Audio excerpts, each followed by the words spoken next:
नंगा कर दिया प्री वेडिंग के लिए, ऐसा हालत हो गया मेरा।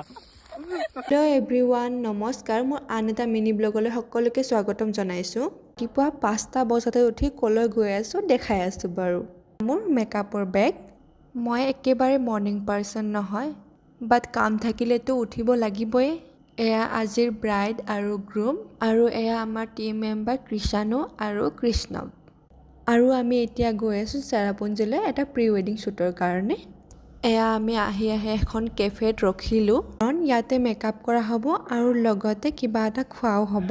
দোকানত সোমায়ে মোৰ কাম ষ্টাৰ্ট কৰি দিলোঁ আৰু তাৰপিছত পৰঠা খালোঁ। এয়া দেখিছেনে, কৃষাণু ৰিভিউ দি আছে।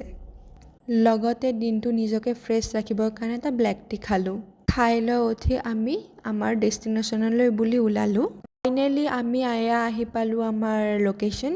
আহি পাই ছেট আপ কৰাত লাগি গ'লোঁ আৰু লগতে মই গ্ৰুমকো অলপ টাচ আপ দি দিলোঁ। ওচৰতে থকা সৰু পোৱালি দুটাৰ লগতেই কথা পাতিলোঁ। क्या नाम क्या है? अनंकी और तुम्हारा? अलिसन এয়া আমাৰ শ্বুট ষ্টাৰ্ট হ'ল। এইটো লোকেশ্যনৰ শ্বুট শেষ কৰি আমি নেক্সট লোকেশ্যন বুলি ওলালোঁ।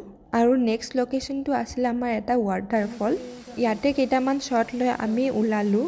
আৰু এয়া আমাৰ বুলি হোৱাৰ লগে লগে ঠাইখিনিত যে ইমান ঠাণ্ডা বাঢ়িলে, সেইবাবে আমি গোটেইকেইজনে মেগীৰে জুতি ল'লোঁ আৰু লৰালৰিকৈ আমি ঘৰমুৱা হ'লোঁ। এয়া ৰাতিৰ ডিনাৰ কৰিলোঁ। আজিলৈ ইমানেই। লগ পাম আকৌ নেক্সট ব্লগত। Bye bye.